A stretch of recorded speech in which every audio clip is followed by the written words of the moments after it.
Kleine 25 meter van het doel van Baatsen. Van der Gijp ineens. Baatsen. Brielen. 1-0.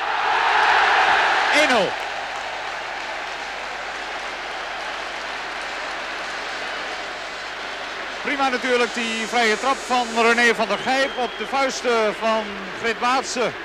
En Brielen is attent van dichtbij om de score te openen. 3 minuten is de wedstrijd oud en PSV leidt. Heinze. Valken gaat buitenom. Heinze. Van der Gijp. Vrije trap. Tegen Adam.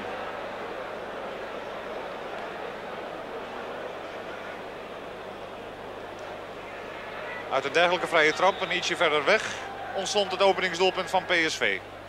Nu is helemaal vrij aan de rechterkant van Aarle. Van de Kerkhof komt en Torres heeft de kans van dichtbij. Het is weer een vrije trap als die van zojuist, alleen nu in een totaal andere uitvoering. Valken vindt niet Van Aarle, maar Stevens aan de rechterkant. En via wat tussenstations uiteindelijk Halvard Torissen van een meter of 7, 2-0, 22e minuut. Maas. Maar het verdedigen van MVV mag voorlopig niet met een hoofdletter worden geschreven. Mede daarom speelt PSV zo vol vertrouwen. Valken. Brielen is de bedoeling. En daar is nummer 3.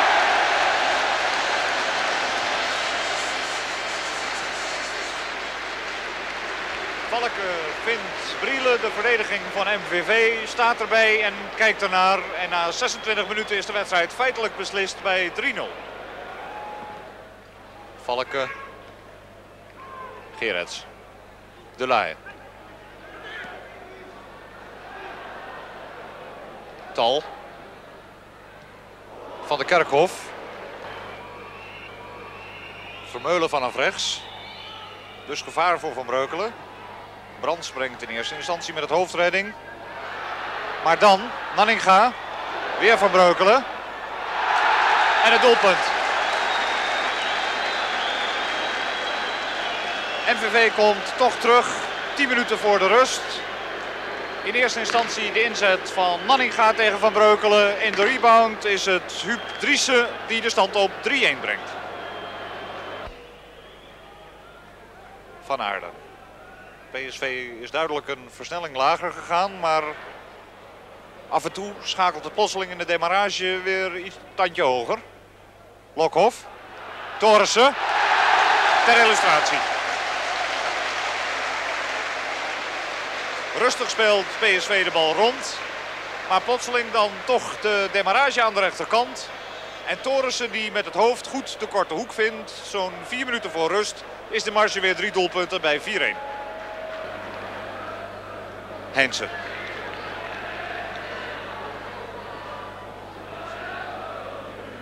Torissen. Lokhoff. Veel vrijheid voor Ton Lokhoff. Hier is zijn schot. En hier is Brielen. En het is 5-1.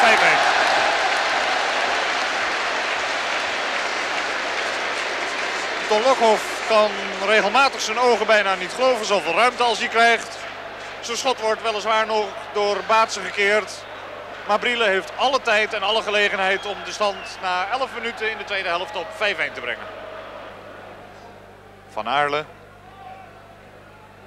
negeert het advies om naar Van Breukelen te spelen. En bekoopt dat met balverlies. Driessen. Vermeulen. En Nanninga. 5-2 toch. 16e minuut van de tweede helft. En MVV is natuurlijk ook niet zo dom om dergelijke kansen te missen. Zoals die geboden door Pierre Vermeulen aan Dick Nanninga. Die de marge weer terugbrengt tot 3 doelpunten. Driessen. Van Marwijk. Van Staveren. Tal bij de eerste paal. Nanninga bij de tweede. En de kans voor Van der Leur. Misschien wordt het toch nog aardig. 5-3. Nog 17 minuten te spelen. En de min of meer onverplichte speelwijze van MVV werpt toch vruchten af. De marge wordt teruggebracht tot 2 doelpunten via Van der Leur. Mocht MVV nog een doelpunt dichterbij komen. En dat is gezien de stemming in het veld niet helemaal onwaarschijnlijk. Moet PSV nog oppassen. De Lahe.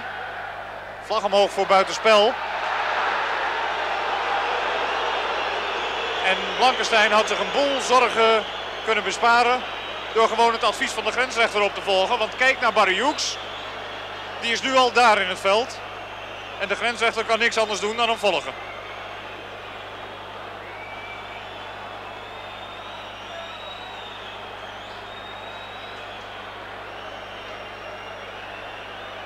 En Barry Hoeks verlaat achteruitlopend het veld. Terwijl Blankenstein inmiddels zich gerealiseerd heeft dat het vlagsignaal voor buitenspel er ook nog was.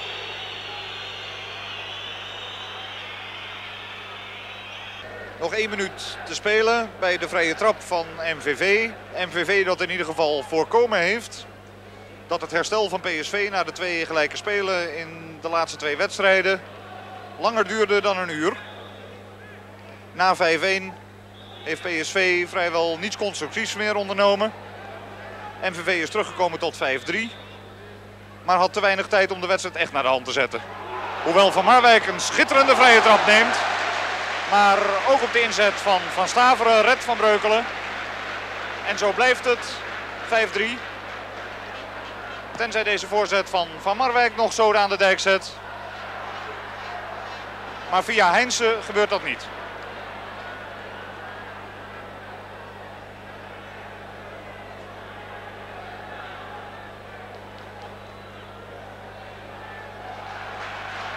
Lokhoff.